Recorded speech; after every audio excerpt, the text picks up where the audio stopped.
Now let us try to apply what we know about data security to computer system security. From the perspective of the user, a perfect computer system should be cheap, functional, that is, it should do everything we want it to do in the most intuitive way, and at the same time, secure. Users are flooded with reminders that security is important and that they should not use unsafe software. Unfortunately, such a system does not exist. Let us drop computer systems for a moment and try to tackle this problem from the perspective of a single program. It turns out that you can't develop an application that would be equally cheap, functional, and secure. At best, you can only have two of them at the same time. You can create cheap and secure software, but it will not be functional.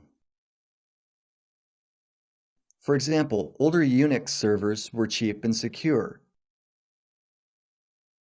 They had few vulnerable areas, but basic installation options did not provide enough functionality. What they did provide was command line interface and some basic services.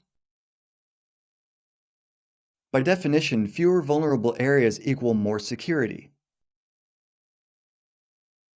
Unix distributions are cheap for the end user, yet from the same perspective, they are also simply not functional enough. There are firms that specialize in designing solutions which are both secure and functional.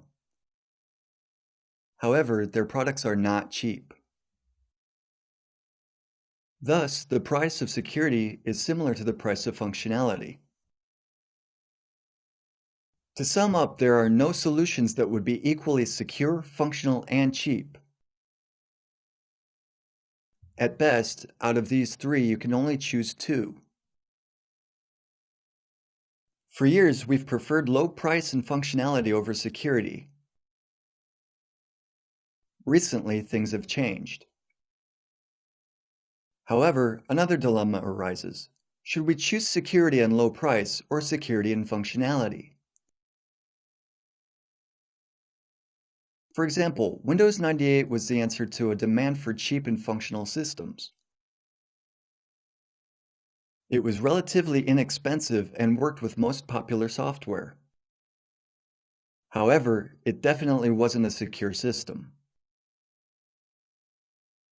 Nowadays, in response to negative feedback from users, the Microsoft company pays more attention to the security of its products.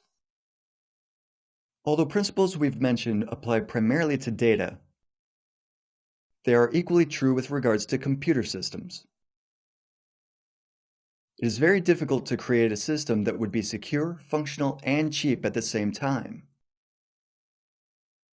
You have to decide what your priorities are and look for a compromise. When you consider security solutions and security policy, you have to take into consideration the issue of risk management and decision-making. For example, when you make a business decision, you have to consider potential profits and losses. In much the same way, security solutions must be cost-effective. Unfortunately, this is still hard to achieve. In consequence, security solutions we use are often ineffective.